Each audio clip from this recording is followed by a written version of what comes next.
Section 4.2 deals with experiments. And the very first thing we want to make sure that we can do is we can determine the difference between an observational study and an experiment. So an observational study is kind of like what we were discussing in section 4.1. Sample surveys are actually examples of observational studies. So as the name implies, the observational study simply observes the individuals and measures the variables of interest, but there's no sort of influence on the response. There's nothing being applied to the individuals to try to cause changes in the response. So in an observational study, the goal is to describe some group or situation, to make comparisons, or to just examine relationships between two variables. And as I said, sample surveys are a great example of observational studies. On the other hand, in an experiment, we deliberately impose some sort of treatment on the individuals in order to measure the responses. Our goal is to try to determine whether the treatment causes a change in the response. So if we're trying to focus on cause and effect, experiments are the only way to get fully convincing data to support a cause and effect relationship. So experiments are extremely important when it comes to cause and effect. Now, something to be aware of, and a vocabulary word that's kind of important is going to come up very often, is the idea of confounding. So confounding happens when two variables are related to each other in such a way that I can't tell which one of those variables is actually changing the response. So I don't know if the response is changing in relation to the first variable or the second, because they're so closely related that I can't tell where the difference lies. So the major issue that observational studies have in trying to study the effect of an explanatory variable on the response has to do with confounding between two variables that we can't control. Well-designed experiments take steps to ensure that we prevent confounding. It's the utmost importance when we're working on well-designed experiments. You'll notice throughout this set of notes that I've tried to make note here of different AP exam tips that are in the textbook, things you might want to go back and take a look at, just because there's some things to keep in mind as you're getting ready and getting prepared for your AP exam. So, obviously you're going to save these notes. It's probably a good idea to go back and look through it and check out those AP exam tips before your test in May. So let's take a look at this first example. So if you take a moment and read it, it's talking about trying to reduce the screen brightness, does reducing screen brightness increase battery life in laptop computers? In order to find out, the researchers obtained 30 new laptops of the same brand. They chose 15 at random and adjusted the screens to the brightest setting. The other 15 were left at the default setting, which is moderate brightness. Researchers then measured how long each machine's battery lasted. Is it an observational study or an experiment? And then explain your answer or justify your answer.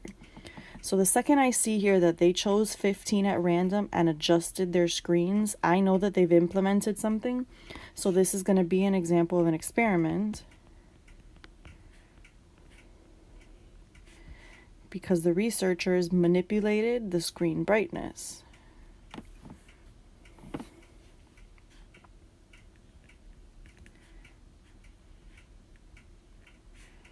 If it was an observational study, they would do nothing but simply observe the outcomes. They wouldn't impose anything or change anything, such as the screen brightness.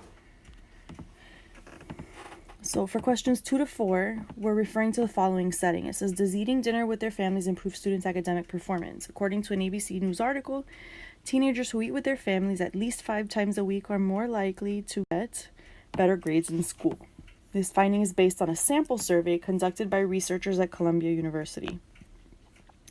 So the second I see that something is the result of a sample survey, I know that this is an observational study.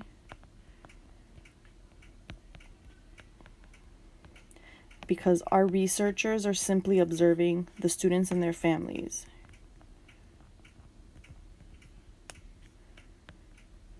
So they're not actually implementing anything. They're not requiring the students to do anything. They're just monitoring what happens.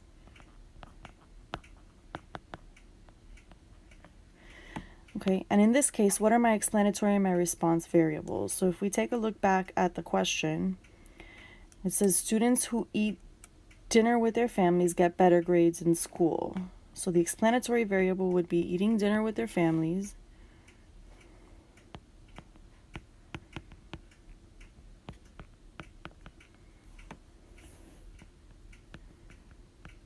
and we'd probably count the number of times they eat together per week. And my response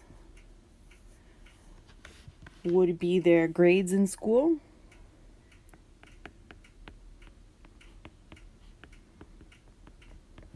okay?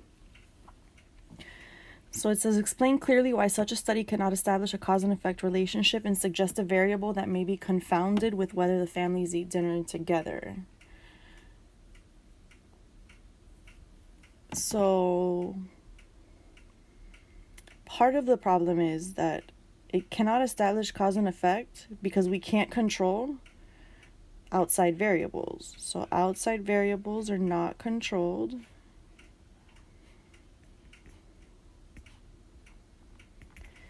And if we tried to think of something that could confound whether the families eating dinner together improves their grades, it could be something like working after school,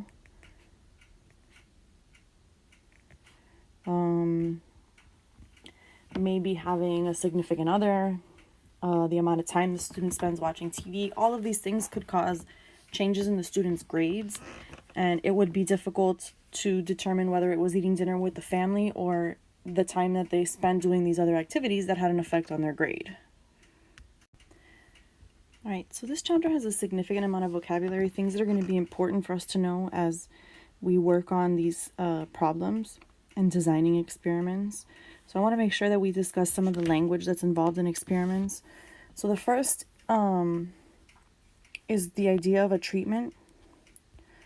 So a treatment is a specific condition that's applied to the individual, something that we're making the individuals do or participate in or take. If an experiment has several explanatory variables, the treatment can be a combination of specific values of these variables. So the treatment is basically something in the explanatory variable that we're assigning to a person. Okay, the experimental units are the individuals to which the treatments are going to be applied. Oftentimes when we're referring to humans, we would use the word subjects. Okay, and then finally, sometimes in our experiments, the explanatory variables are called factors. So oftentimes we're looking for the joint effects of several factors. And so our treatments would be the combination of these things. And oftentimes we would call the specific values of a particular factor the levels. So if we were giving people a specific medication and we were giving them different dosages of that medication, the medication would be the factor and the different dosages would be the level. All right, so the example we have here is a rather long example. I'm not going to read through it. I think you can read this on your own. But a couple things that I do want to point out is that they are looking at 14 middle schools in a particular county in North Carolina. Some of the schools are going to be using Career Start, while others are using the standard curriculum. So this is Career Start with the standard curriculum. And then the other schools, gotta scroll up, sorry,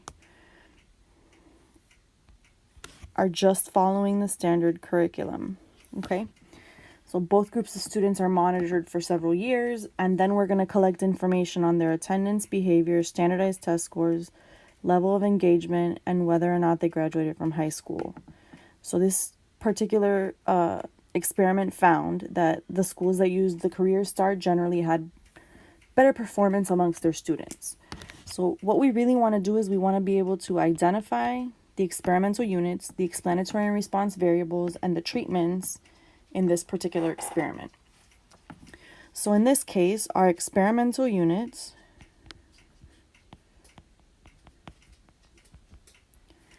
are the 14 middle schools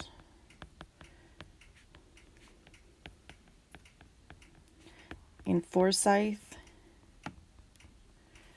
County, North Carolina, because this is the group of people that I am applying these particular treatments to. So my explanatory variable is going to be whether they used Career Start or not. And then I have a few different response variables. And these response variables are the attendance, behavior, basically everything I underlined up there. Standardized tests,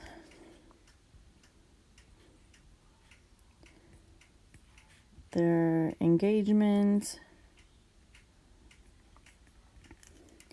and whether they graduated. Okay, so a lot of this is kind of similar to what we were talking about with our sample surveys. We're just applying it in a different setting, which is the experiment. So here we have another example, and it's basically looking at the effects of repeated exposure to an advertising message. So let's see, we're looking at 120 undergraduate students who volunteered to participate. All subjects viewed a 40-minute television program that included ads. So a 40-minute TV program that included ads. Some saw a 30-second commercial, and others got a 90-second version. The commercials were shown either 1, 3, or 5 times during the program, and after viewings, the subject answered questions about what they could recall from the ad and their attitude towards the camera. So in this particular case, we want to identify the experimental units or subjects, the explanatory response variable, and then the treatments that we administered to each of these subjects. So our subjects are the 120 undergrad students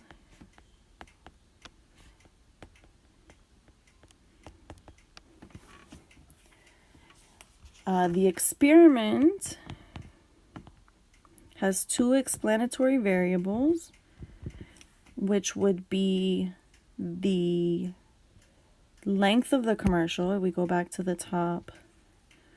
The length of the ad and how often it is repeated. So length of ad and how often repeated.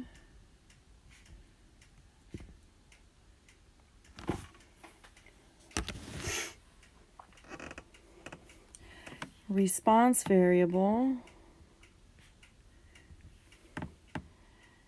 is going to be their recall of the ad,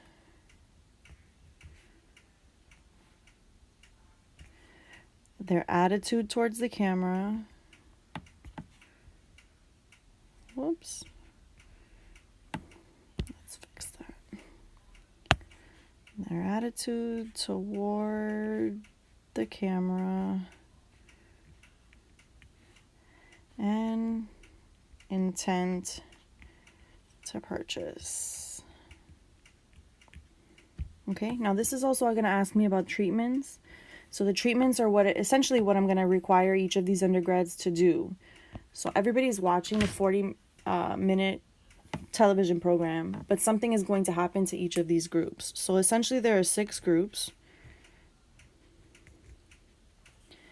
So we have the people who are going to watch the 30-second commercials and the people who are going to watch the 90-second commercials. Then within these groups, you have some people that are going to watch it once, some that are going to see it 3 times, and some that are going to see it 5 times. Within this group, again, you have 1, 3, and 5. So essentially, there are 6 different things that can be assigned to these individuals. They can get 30 seconds once. They can get 30 seconds 3 times. Or they can get 30 seconds 5 times. Then on the other hand, they can get 90 seconds once, 90 seconds 3 times, and 90 seconds 5 times. So this leaves me with 6 treatments.